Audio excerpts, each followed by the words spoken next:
με πάλι να ρωτώ.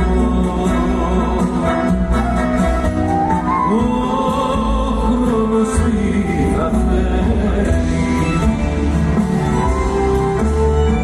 ο ήλιος και ο